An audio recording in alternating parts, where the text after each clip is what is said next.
Ave Maia, Judiciarius et Data Prohibantus te salutanti. On est toujours au Web Today 2018 et ce soir, on est avec Marc-Antoine Ledieu. Marc-Antoine Ledieu, bonjour. Bonjour. Tu es avocat à la Cour. Ouais.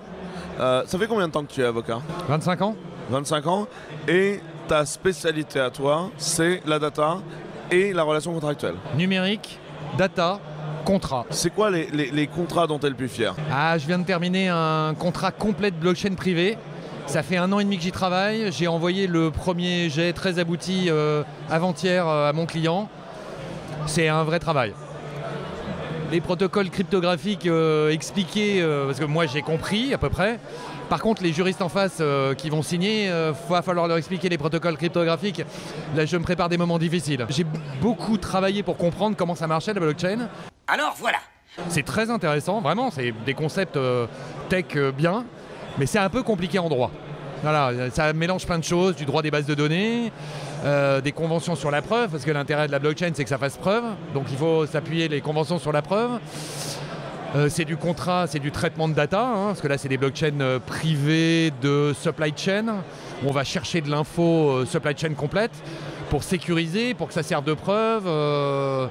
C'est un gros paquet. Donc là, tu viens d'aborder la partie blockchain. Tu es quand même très reconnu sur la data. Tu es aussi connu pour avoir un blog absolument génial où en fait C'est gentil. Tu expliques la loi dans des BD. En fait, il remplace les dialogues et il met les dialogues pour expliquer la loi. C'est vrai que bon, ça va peut-être faire pensif, mais si je t'ai invité aujourd'hui, c'est pour qu'on parle de la grande révolution européenne. On va parler du nouveau règlement de la donnée. La GDPR.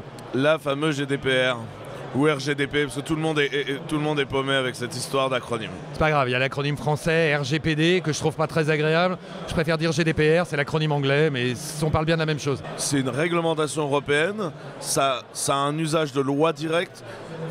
Ce dont on va parler, ça a quel sens et d'où ça vient? C'est vieux comme projet, ça fait combien de temps que c'est en gestation ce truc-là? Alors en fait, la France, là on peut faire un cocorico, nous on a la loi informatique et liberté. C'est la nouvelle loi informatique et liberté au niveau Europe. Donc nous, la France, on avait ça en 78. L'Europe s'y est mis avec une directive en 95. Celle qu'on vient d'enterrer. 78-95, on était quand même bien en avance. On était très bien, de même qu'on avait des lois sur les intrusions dans les systèmes de traitement de données depuis 88 en France. Donc on est assez au point techniquement, après les tribunaux ont du mal à suivre, mais la réglementation est là. Et la vraie histoire de la GDPR, c'est Snowden. Okay, quand Snowden a révélé qu'en fait les grandes collectes de données en Europe, mais c'était dans le monde partout pareil, passaient par des opérateurs type Google et Facebook, il faut donner leur nom parce que c'était eux la pierre angulaire. Voilà, on faisait donc. C'était eux, c'est toujours eux. Ce sont toujours eux d'ailleurs. Jusqu'à preuve du contraire, ils n'ont absolument pas arrêté la collecte de données. Non, ça a même augmenté, voire empiré si on veut le voir de ce côté-là. Le principe était que donc les users Google, Facebook collectés en Europe. Les datas partaient avec un accord qu'on appelait à l'époque le Safe Harbor. Les datas des Européens partaient aux US. Et une fois que les datas étaient dans les data centers aux US, qu'est-ce que faisaient les Américains? Patriot Act ou FISA, la Foreign Intelligence Surveillance Act. Et ils puisaient dans le stock de données et ils fichaient. Et quand Snowden a révélé ça donc en juin 2013... il faisait uniquement du fichage d'individus ou il s'en servait également à des fins économiques? Forcément les deux. Quand on est américain, on pense toujours au business. La data est là, tu vois. Une fois que la data est là, alors ce qui est assez génial, c'est que c'est Google qui a lancé le système. On pense que la donnée personnelle, c'est quoi? C'est nom, prénom, adresse, numéro de téléphone. La donnée personnelle, aujourd'hui, c'est plus ça. La donnée personnelle aujourd'hui, c'est les métadonnées. Et la métadonnée, ça sert à quoi? Ça sert à tel terminal. Non, explique ce qu'est une métadonnée peut-être. La métadonnée, c'est la donnée technique qui permet d'envoyer une communication électronique, quelle qu'elle soit. Donc je téléphone, j'envoie une communication électronique. Il y a le contenu, c'est ce que je vais dire, mais pour véhiculer ce contenu, il faut bien que j'ai un terminal identifié vers un terminal de destination. Donc les données techniques qui permettent d'envoyer le contenu, c'est de la métadonnée. Et là où la technologie en 20 ans a accéléré de manière phénoménale, c'est qu'aujourd'hui, pour savoir qui est quelqu'un ou à quoi il s'intéresse, on n'a plus besoin d'aller ouvrir son courrier. On n'a plus besoin de le suivre dans la rue. Il suffit d'avoir ces métadonnées, ces données de géologue. Where is Brian? C'est marrant, si je suis dans un hôpital qui est un centre de traitement de cancer, qu'on sait que je regarde des pages web sur le cancer et qu'on a mes ordonnances où j'achète des médicaments sur le cancer, a priori j'ai un problème avec le cancer. Or, on n'a pas écouté mes conversations téléphoniques, on ne m'a pas suivi, on a juste traité mes métadonnées. Et on sait tout de moi. Et c'est ça, les données à caractère personnel aujourd'hui, dans l'univers du web et des nouvelles tech, ce sont les métadonnées. En fait, on devrait dire les métadonnées personnelles. Aujourd'hui, on parle donc des données personnelles et des métadonnées. Hier, on a lancé un cluster de l'intelligence artificielle ici au Web Today, dans Nedia, où on va même plus loin, on dit toutes données non publiques. C'est-à-dire qu'on pense qu'il y a également des données qui ne sont pas des données personnelles, mais qui méritent quand même un traitement respectueux. Bien sûr. Donc tu dis que quand Snowden raconte au monde entier, en fait, vous êtes quand même conscient que les mecs écoutent tout. The NSA specifically targets the communications of everyone. It ingests them by default. It collects them in its system, and it filters them, and it analyzes them, and it measures them, and it stores them for periods of time.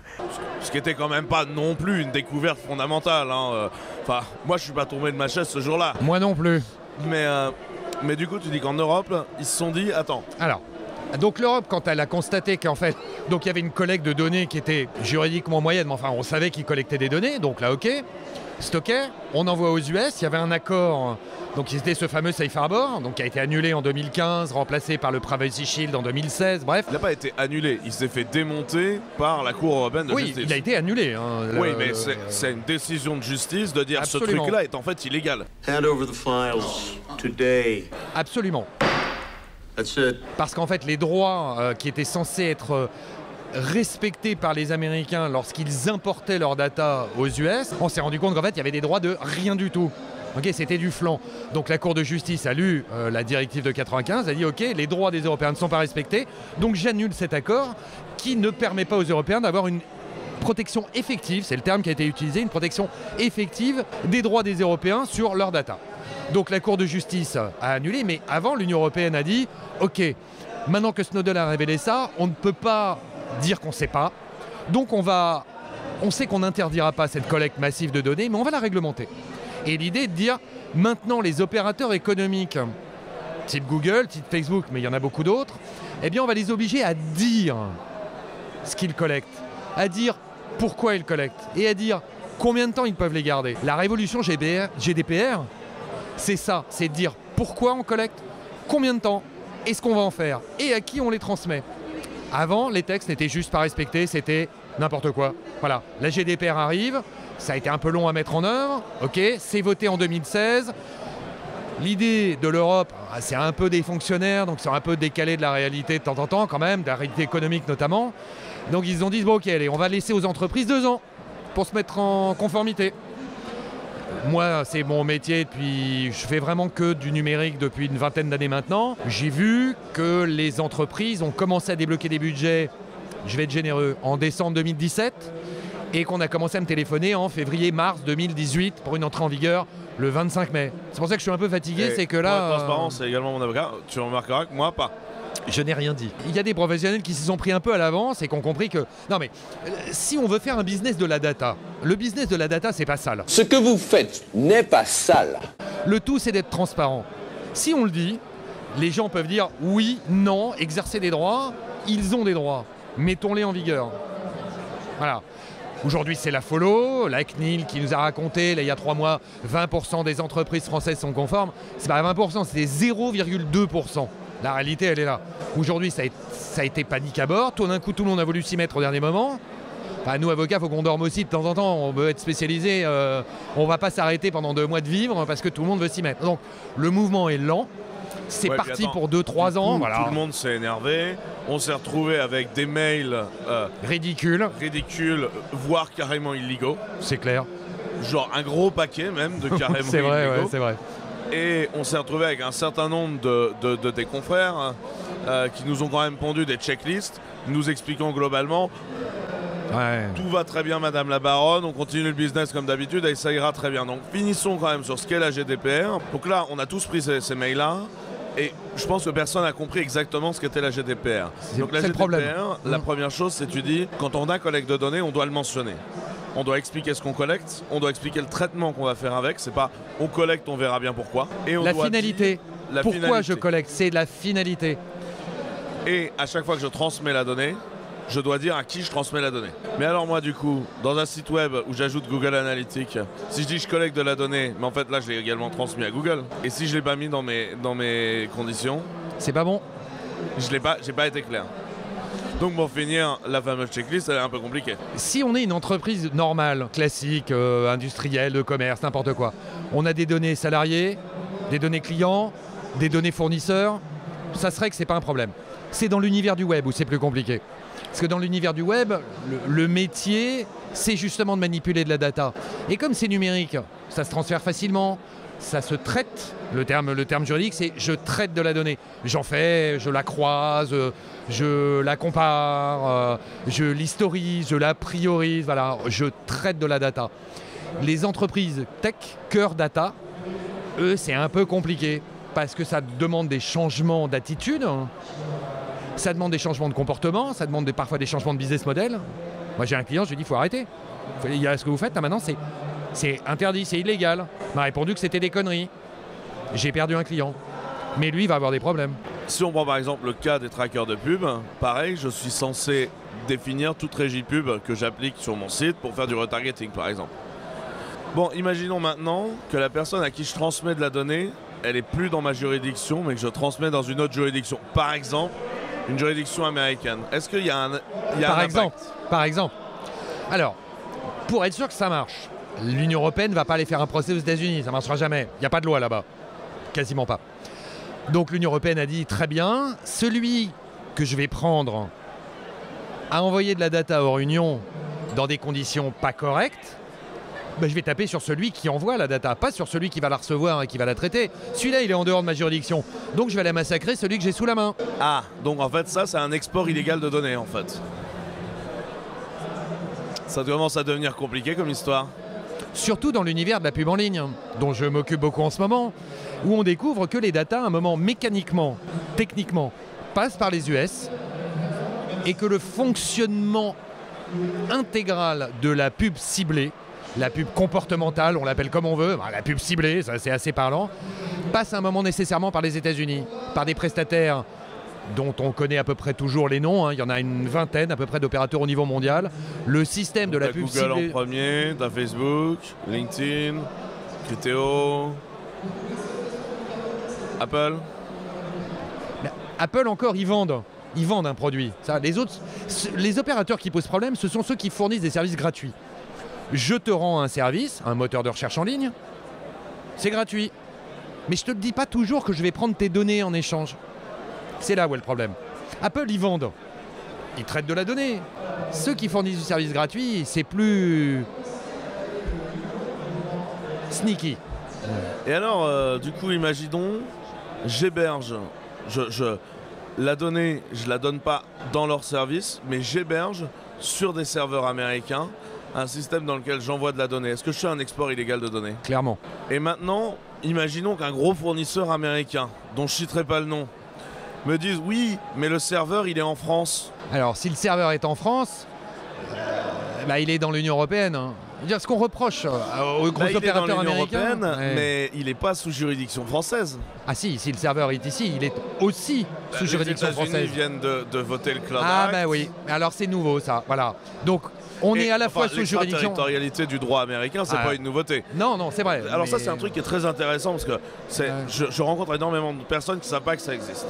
Un Américain qui vit en France ne paye pas ses impôts en France. Il les paye aux États-Unis. Parce qu'un jour, les États-Unis, sous prétexte qu'ils avaient la plus grande armée, la bombe nucléaire et qu'ils étaient les plus gros, ils ont dit notre loi, elle s'applique partout aux Américains. C'est qui le patron? On appelle ça l'extraterritorialité du droit américain. Tu confirmes que j'ai dit aucune connerie. C'est ça. Donc par exemple, un Américain qui tue un Français en France sera jugé par la loi américaine. La France aura du mal à le laisser partir, mais ça peut s'envisager. C'est surtout au niveau des entreprises. Le droit, l'extraterritorialité du droit américain aujourd'hui, c'est je suis une société américaine, j'ai des filiales en Europe, je ponds une loi d'éthique de n'importe quoi, je vais obliger mes filiales hors ma juridiction de respecter la loi de la maison mère. Et c'est ça, le Cloud Act.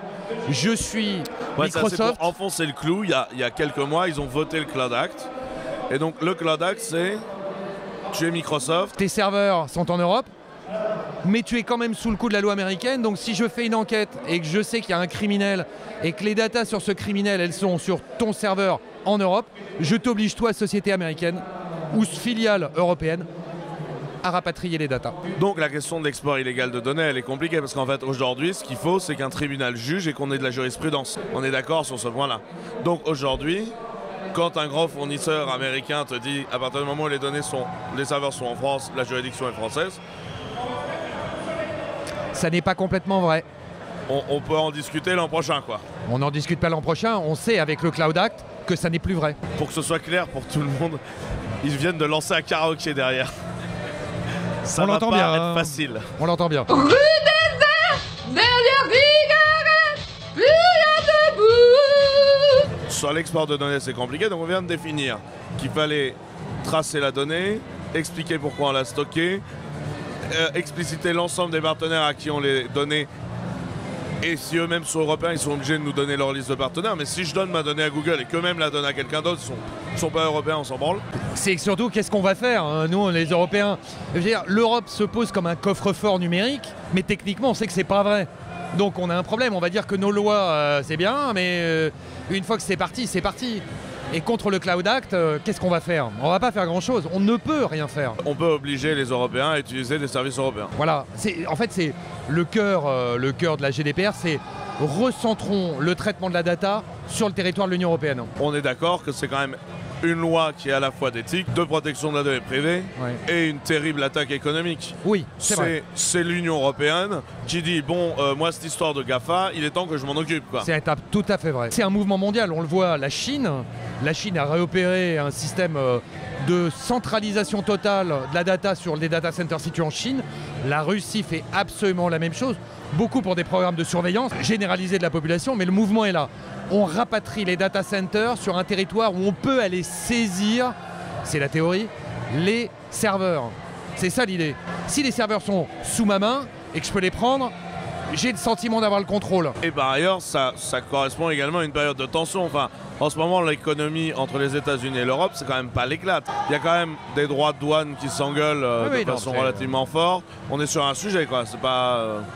Et la data fait partie des sujets sensibles parce que les gros opérateurs de data sont d'abord américains.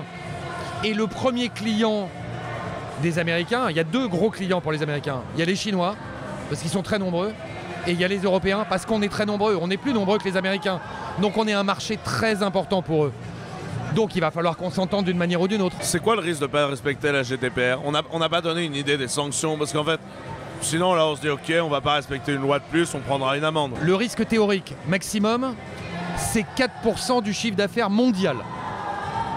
Quand on est Google, on commence à compter le nombre de zéros que ça représente. Quand on est une start-up à Nantes, qu'on a 3 salariés, 4% du chiffre d'affaires mondial... Oui, mais il y a une peine plancher. Il n'y a pas de peine plancher. Il n'y a pas de peine plancher. C'est à l'appréciation de l'autorité de contrôle qui contrôle et qui peut dire avertissement. Donc c'est je te tire l'oreille, je t'enlève un bon point, donc ça va. Là, une sanction prononcée il y a une semaine, 250 000 €. Une boîte qui fait de l'optique, connue en France, une grande franchise. J'ai vu les chiffres, leur chiffre d'affaires web, enfin e-commerce, 4 millions d'euros. Ils viennent de prendre 250 000 € de sanctions parce que trou dans la raquette, faille de sécurité, n'importe quoi. Ils ont pris 250 000. Et quand on parle des milliards là que l'Europe pourrait demander à Google, est-ce qu'ils l'ont déjà fait ça? Ils ont déjà osé le faire sur d'autres dossiers? En matière de data pure, hein, moi je parlerai de ce que je connais. Depuis 10 ans, il y a une série de condamnations qui sont tombées toujours contre Google, Facebook, Google, Facebook. Microsoft un peu aussi. Éventuellement, le montant maximum des sanctions, c'était 150 000 €. Sur la data. Et aujourd'hui, on est passé de 150 000 € en France à 300 000, puis à 3 millions, pour des raisons juridiques propres à la France. Et là, on vient de passer à 20 millions ou 4% du chiffre d'affaires mondial. La somme des deux, la somme la plus élevée des deux étant retenue. Et maintenant, on attend de voir ce que vont faire les autorités de contrôle. Si les autorités de contrôle ne prennent pas un opérateur qui déconne plein pot et le massacre pas, les autres vont dire mais pourquoi vous en prendre à nous? Et c'est une réaction aujourd'hui. Moi je travaille dans plusieurs pays d'Europe et j'ai été très surpris de voir l'Allemagne. J'ai pensé que l'Allemagne, un pays très organisé, très respectueux, l'Allemagne serait au carré. J'ai appris ça il y a une semaine par un partenaire allemand. Ils m'ont dit les Allemands sont comme les autres. Ils attendent les premières condamnations pour voir quel est le tarif. Et là, ils vont s'y mettre. Si les autorités de contrôle ne se mettent pas à sanctionner pour le principe et clairement, il ne se passera rien. Ça restera une loi sur le papier. Ce qui se passe aujourd'hui, c'est que les gens vont mettre en place la GDPR. On est d'accord que toute cette espèce de checklist n'est pas très justifiée parce qu'en fait, ça demande un gros outillage et de repenser complètement la façon de travailler. Si on veut bien comprendre ce que c'est que la GDPR, c'est des règles éthiques. Pourquoi je collecte de la donnée et qu'est-ce que je vais en faire? Après, on fait découler le régime juridique là-dessus. Quand je vais acheter, moi j'achète des BD papier aussi, ça m'arrive. Si je vais sur Amazon, il y a des services qui sont bien sur Amazon, c'est super. Mais Amazon va dire, Marc-Antoine, si tu ne me donnes pas ton adresse postale, je ne vais pas pouvoir te livrer. Donc, je vais traiter des données. Je te demande pas ton consentement. Je t'informe que je vais traiter des données. Mais ces données, elles sont nécessaires à l'exécution du contrat que tu veux passer avec moi. Tu veux pas me donner ton adresse? Je peux pas te livrer, il n'y aura pas de contrat. Ah ben, je traiterai pas tes données, hein. Mais c'est pas du consentement. Je suis un prestataire web. J'ai besoin d'assurer la sécurité de mon système d'information, ma plateforme web. Bah, peut-être que je vais aller faire un peu de contrôle sur la data de mes users qui rentrent, ne serait-ce que pour checker s'il n'y en a pas qui sont mal intentionnés. Eh ben, je vais pas demander le consentement des gens dont je vais traiter la data, là. Je vais leur dire juste, attention, pour la sécurité de mon système d'information, au sens large, ma plateforme, mon logiciel, je vais traiter des données peut-être te concernant, des données personnelles. Mais je vais les traiter que pour la sécurité de mon système d'information. Parce que là, ce sera mes intérêts légitimes. C'est qu'il n'y ait pas quelqu'un qui rentre sous un faux nom et qui vienne me mettre mon système par terre. Et ça, ce ne sera pas du consentement. Ce sera juste sans consentement nécessaire à l'exécution du contrat, pour Amazon par exemple, ou alors nécessaire à mes intérêts légitimes, c'est la sécurité de mon système. Je dois ça à mes autres users ou à la vie de mon entreprise. C'est ça la GDPR aussi. Donc ça permet aussi de distinguer les choses qui sont pas... Enfin, c'est pas une loi aberrante, quoi. C'est une loi qui a du sens. C'est une loi qui fait du sens pour les gens qui veulent bien être honnêtes dans ce qu'ils font. Ok ? Si je demande mon consentement à des gens qui viennent s'inscrire sur ma plateforme, je leur dis mais c'est pour faire la sécurité de mon système. Ils vont me dire mais attends, c'est ton problème, c'est pas le mien, moi je suis bien. Mais si on ne trace pas les fichiers log de tout le monde, le jour où il y en a un qui a bidouillé, qui est rentré, ce qui commence à arriver quand même, comment je fais pour le pister celui-là? Mesdames, messieurs, chers clients, chers visiteurs, chers users, je vais collecter des données vous concernant, je vous le dis, hein. Je vous demande pas votre avis, je vous le dis. Mais là par exemple, je vais m'en servir pour faire la sécurité de mon système. Parce que j'en ai besoin, c'est vital. Et c'est ça aussi la GDPR. Ça demande quand même 2-3 façons de travailler. Ne collecter que de la data dont tu as besoin. Avoir au moins une façon sincère de dire à quoi va servir la data. Pas je collecte, on verra bien plus tard, mais... Voilà, alors le problème de Google depuis 1998, ça fait 20 ans quand même. Le problème de Google, c'est qu'ils prennent, ils stockent, et ensuite ils verront ce qu'ils en feront. Et en plus, ils ne le disaient pas. Ben, la GDPR, c'est le contraire. Tu veux prendre de la data, demande-toi d'abord de quoi tu as besoin, de combien de data, le volume de data, combien de temps tu vas les garder, et puis tu vas en faire quoi? Bah dis-le moi. C'est ça la GDPR. Et surtout, si jamais je la file à quelqu'un d'autre, je suis obligé de te le dire. Transparence. Et le tout avec une couche de protection pour dire ma juridiction est là. Il y a quand même un truc qui est un petit peu intéressant aussi, c'est quand même la première fois que l'Union européenne tente un coup. Moi aussi, ma loi devient transnationale. Absolument. La GDPR, ça concerne tous les Européens, où qu'ils soient dans le monde. Alors, c'est pas tout à fait comme ça que ça marche. La mécanique est la suivante. Je suis américain, je vais en Europe, je bénéficie de la GDPR parce que je suis sur le territoire de l'Union. La GDPR, elle s'applique aux gens qui sont dans l'Union, qu'ils soient européens ou pas. Et l'idée de l'Union européenne est de dire, quand les étrangers vont venir en Europe, ils vont voir qu'ici, ils ont des droits numériques, là où ils n'en ont pas chez eux. Donc au bout d'un moment, ils vont se dire, tiens, et si je demandais que chez moi, on respecte aussi mes droits numériques? C'est ça la notion d'extraterritorialité de la GDPR, c'est ça. Et il y a un autre truc, c'est que si toi, tu es une entreprise européenne, mais tu traites des datas de gens qui sont en Afrique, en Amérique, en Chine ou en Russie, parce que ton siège social est situé dans l'Union, ou ton data center est dans l'Union, ton data center qui va héberger ton logiciel en mode SaaS, eh ben, tu es tenu d'offrir des droits GDPR à des gens qui sont même pas en Europe. Donc en fait, tu vas contaminer la loi des autres pays avec la GDPR. Mais contaminer au sens positif.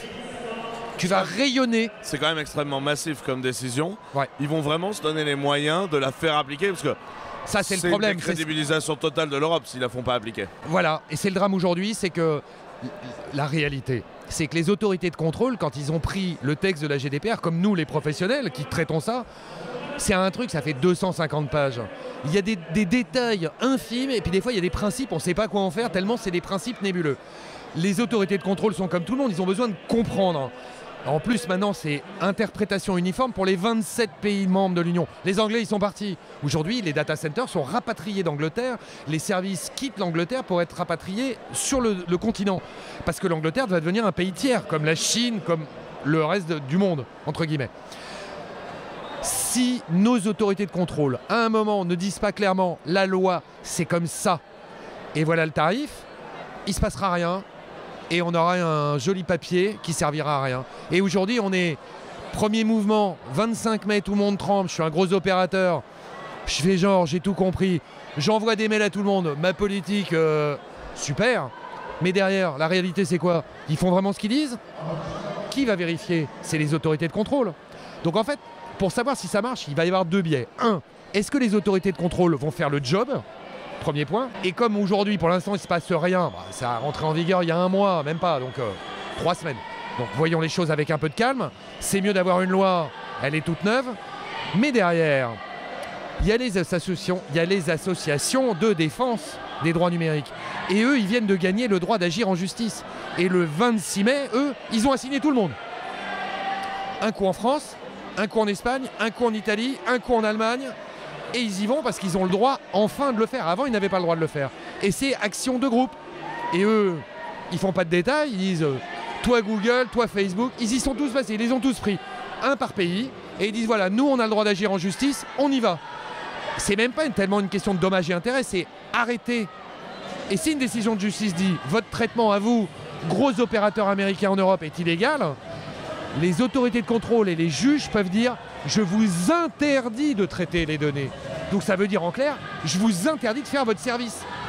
Et si à un moment on a un tribunal qui a suffisamment de courage, pour le dire pudiquement, en disant « stop, votre traitement est illégal, il est illicite », ça veut dire interdiction d'opérer le traitement. Ça veut dire « j'arrête de bosser ». Et là ça fait rigoler personne. Et il y a une obscure disposition dans la loi... on dit la loi RGPD, parce que c'est vraiment une loi européenne. Il y a une obscure disposition qui dit qu'une autorité de contrôle peut décider d'interdire, d'interrompre les flux de données d'un traitement illégal pour des datas qui sortiraient de l'Union européenne.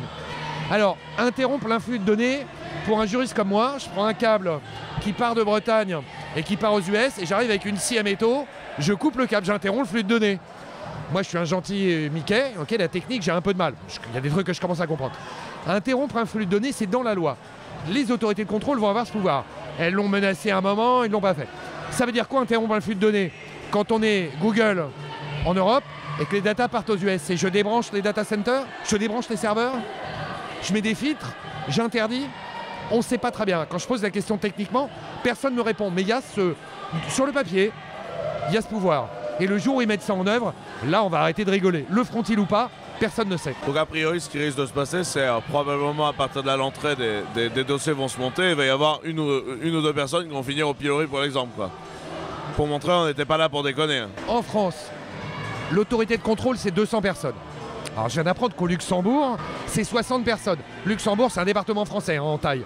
Ils ont 60 personnes à l'autorité de contrôle. Nous, on est 95 départements, on a 200 personnes. Les autorités de contrôle ont-elles les moyens de leur mission? Aujourd'hui, c'est un vrai problème. Si on ne leur donne pas les moyens, ils ne vont pas pouvoir faire ce qu'on leur demande. Donc comment est-ce qu'on fait respecter une loi quand l'autorité de contrôle n'a pas ses moyens? Donc l'autorité de contrôle en France, la CNIL a beaucoup dit « donnez-moi du budget, permettez-moi allons-y ». La CNIL vit sous perf depuis une éternité en France, ils manquent de budget, quoi. C'est-à-dire qu'on leur demande de protéger la donnée des entreprises et des utilisateurs français avec 3,50 € et 2 bounty, quoi. C'est le problème. C'est le problème. Ils font ce qu'ils peuvent. Hein, Et alors, surgit du chapeau les assos de défense des droits numériques, la Quadrature du Net, qui est déjà qui est quand même l'opérateur connu, opérateur au sens positif du terme. La Quadrature, le 26, ils ont appuyé sur le bouton, ils ont assigné tout le monde. Voilà. Et ben, si les autorités de contrôle font pas le job, c'est peut-être les assos qui vont s'y mettre, parce que la difficulté de cette protection des données, c'est compliqué pour la majorité des gens. Soit on est très tech, soit c'est son métier. Bon, moi c'est le mien, j'ai commencé à comprendre, mais la majorité des gens, c'est mes data, c'est quoi? Je ne sais pas ce que c'est. Ok, donc soit on est super pointu, on sait, mais si on n'a pas le pouvoir d'agir, on fait rien. Les assos, elles, s'y sont mises. Maintenant, on va voir ce que ça donne. Les délais judiciaires sont longs, le temps que ça monte à la CJE, il faut 24 mois, 36 mois, et il faut faire tout le parcours judiciaire avant. C'est long, les juges ne connaissent pas forcément très bien ces lois. Si on a une autorité de contrôle qui relaye et qui pousse derrière, ouais, ok, on va pouvoir y aller, mais pour le bien de tout le monde. Je veux dire, il y a le business de la data qui est très bien, on en a besoin. Le big data, c'est positif. L'open data, c'est positif. Qu'il y ait de la donnée perso ou pas, ça se réglemente, mais on va faire du business, on en a besoin. L'intelligence artificielle, on a besoin de data, donc il faut qu'on ait ces data. En même temps, on ne peut pas laisser faire n'importe quoi. Et si les autorités de contrôle ne font pas le job, on a un problème. On est parti sur ce truc-là, tout le monde l'a vu un peu comme les mecs nous sifflent la fin de la récré, c'est chiant, avant on faisait du business peinard. Mais est-ce qu'en fait ça, c'est pas une opportunité de business? Les opportunités de business, elles sont toujours là. Je veux dire, moi, mes clients sont majoritairement des prestataires de traitement. C'est quoi un prestataire de traitement? C'est moi, j'ai un logiciel, je suis un peu agile, je sais gérer des bases de données de manière originale, parce que j'ai du savoir-faire, voilà, j'ai des gens qui ont des cerveaux bien câblés. Les data, elles ne sont pas à moi, donc je vais voir des grandes marques, des grands distributeurs, des grands sites de e-commerce. Donne-moi tes données, passe-moi tes données par contrat. Moi, je vais te les mouliner, je vais t'obtenir des résultats étonnants. Tu vas voir, on va faire progresser la science, on va faire progresser la médecine, on va faire progresser le marketing. Okay, ces data, elles ne sont pas à moi, c'est les tiennes. Donc on fait un beau contrat, je suis en mode SaaS, donc tout ça se passe de manière numérique. Ok, je vais gérer ton infrastructure. Moi, je sais faire ça, je vais gérer ton infra complète. Tes logiciels, tes bases de données, tes mises à jour, ton matériel. Je sais le gérer à distance, en mode SaaS, en cloud computing. Ok, les professionnels ont dit en mode SaaS, Software as a Service. On sait faire, ça existe. C'est du business de la data. C'est génial, on obtient des services qu'on n'avait pas il y a 20 ans, même pour les users, pour nous, consommateurs, il y a des trucs fantastiques qui arrivent. Donc c'est pas sale, mais que ce soit un peu transparent. Moi, ce qui m'énerve, c'est que quand je vais commencer à naviguer sur un site, c'est marrant, là, je me renseigne, je m'intéresse à la Turquie, je commence à chercher les billets d'avion, je reviens une heure après, il coûte 20% de plus. Ah bah oui, comme je suis intéressé, on a collecté mes datas, il y a un algorithme qui va tourner, en fait c'est pas un algorithme, c'est juste un logiciel un peu intelligent, c'est pas ça un algorithme, mais bref. C'est marrant, on va s'en servir pour me piquer plus de pognon, parce qu'on sait que je suis intéressé. C'est pas normal, c'est pas normal, c'est pas transparent, c'est pas sain. Il n'y a que ceux qui sont pas capables de se rendre compte de ça, qui se font arnaquer, comme d'habitude. Bien sûr. Ce qui est quand même triste. Mais c'est toujours pareil. Moi je trouve que c'est très important d'expliquer ces valeurs sur la data. Les interviews en touch, ils existent parce qu'on a créé un programme qui s'appelle MyAmateur. MyAmateur, c'est un endroit qu'on a créé pour permettre à des gens de créer des belles boîtes. Donc en fait, c'est financé par la mairie de Nantes, Saint-Nazaire, et on prend des jeunes, développeurs, designers, des gens qui font des choses de leurs 10 doigts, qui peuvent produire des trucs. Et pendant 4 mois, on leur offre un lit, à manger, des bureaux et des mentors, et on leur permet de créer leur boîte. Et je pense qu'on va voir apparaître une nouvelle génération de startups web dans Maya, parce que justement, on est dans l'ère de la GDPR, on est dans l'ère où le web est plus le Far West, la data, il y a un moment, on arrête de faire n'importe quoi, il faut respecter la data des gens, parce qu'en fait, la data produite par les gens fait partie de leur identité et touche à leur identité de façon presque plus intime que leur corps parfois. Là où nous les Européens, on a entre guillemets une longueur d'avance, c'est qu'on a eu suffisamment de conflits en Europe, des conflits armés, militaires, des morts. On sait ce que c'est que de se faire la guerre, on sait ce que c'est que le respect de la vie privée. Nos valeurs à nous les Européens, moi j'y crois, c'est pas juste du flan. On respecte la vie privée, on respecte l'intimité, on respecte, on a le droit d'être gay, on a le droit de changer de sexe, on a le droit d'être de droite, de gauche, on a le droit d'être libertarien. On a des droits ici. Et ces droits aujourd'hui, on les exprime par les data. Les gens s'autorisent même à chanter. De manière glorieuse. Y a pas de saison pour que vive la musique au fond, pas de saison pour que vive le son. Il y a effectivement effectivement, il y a des coins du monde. On va prendre par exemple les États-Unis, ou on peut prendre la Chine. L'exemple le plus révélateur, c'est la Chine. Je lis les Échos, d'un journal agréable, très bien informé. Il y a eu un très gros article cette semaine. Il y a 170 millions de caméras déployées sur le territoire de la Chine. La Chine pratique aujourd'hui l'identification faciale en temps réel de sa population sur la totalité du territoire chinois. Dans 2 ans, il y a un traitement particulier de data qui va s'appeler le crédit social. Les Chinois vont être pistés en temps réel dans leur vie privée, professionnelle. Je suis dans la rue, je crache, je ne respecte pas une file d'attente, je ne rembourse pas un crédit assez bien, je me tiens pas bien dans la rue, je suis ivre-mort. Tout est enregistré, tout est analysé en temps réel, nominativement, hein, c'est toi et pas ton voisin. Tout est stocké, tout est traité, tout est conservé. Et de là-dessus, on score, on profile et on dit « Ah, toi, en fait, t'es pas un bon citoyen, je t'interdis de prendre le train, je t'interdis de prendre certains avions, je te refuse l'accès à certains restaurants. » Et ça, c'est quoi? C'est du traitement de la data, pur et dur.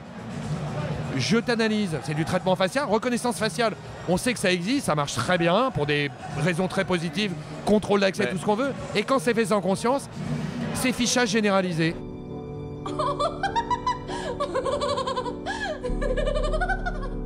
Et là, c'est Big Brother, version bridée, enfin version yeux bridés, bien sûr, puissance 10 000. Et c'est pas dans 100 ans, c'est demain, c'est en cours. Ce qui est particulièrement parlant, c'est qu'en fait, cette situation de data génère en fait, exacerbe en fait les clichés en fait. C'est-à-dire que la Chine va produire ça et aux États-Unis, ce que produit Amazon, c'est ces stores dans lesquels tu rentres, tu prends un gâteau, tu t'en vas et tu t'es pas rendu compte mais tu as payé et tu as consommé librement. Et en fait, on va retrouver à chaque fois chaque particularité, chaque exaspération d'une culture poussée au maximum de ce qu'elle peut avoir, même de ad nauseum. C'est ça que je trouve particulièrement intéressant. Et je trouve que l'action de la communauté européenne en disant on va step back, on va réfléchir et se poser si c'est une bonne question, elle est salutaire, mais il faut le prendre de façon philosophique. Et c'est pour ça que c'est pas une checklist qui dit genre ouais bon ça passe, allez, business as usual. Il faut qu'on change notre vision là-dessus, parce qu'il faut qu'on se mette à considérer nos données comme quelque chose d'important. Je me permets également de vous renvoyer à l'interview que nous avons effectuée de Gaspard Koenig et d'Arnaud Castagnier, qui parlent précisément du sujet de la data d'un point de vue beaucoup plus philosophique et qui était particulièrement pertinent. Là-dessus, je vais devoir t'y faire passer. Quelle serait la citation en latin que tu nous offrirais pour l'ensemble des étudiants Maya Mater? Carthago delenda est. Ce qui signifie? Faut détruire Carthage. Pour Scipion, la victoire ou la mort! Ce qui était absolument magnifique. Là-dedans, je vous salue tous Non, en fait, il faut qu'on soit clair. On a enregistré cet épisode dans un karaoké. Vous vous rendez pas compte, mais en fait, si Marc-Antoine... Parce que j'ai quand même mis Marc-Antoine. Le mec s'appelle Marc-Antoine, j'ai mis en toge, quoi. Et du coup, en fait, on se hurle dessus depuis tout à l'heure, parce qu'en fait, on est au milieu d'une boîte de nuit avec un karaoké. Et ça... Je tiens à le féliciter pour son sang-froid. Merci, Quentin, merci. Merci beaucoup. Merci, Quentin. Bientôt. À bientôt. À bientôt.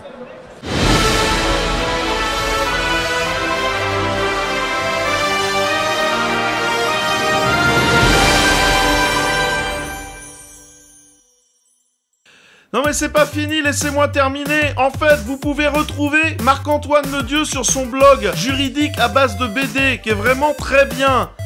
Et avant qu'on aille chanter les lacs du Connemara, laissez-moi vous rappeler de surtout mettre un pouce bleu pour dire que la vidéo était trop bien à YouTube, de vous abonner à la chaîne, parce que dès la semaine prochaine, on parle aux banquiers.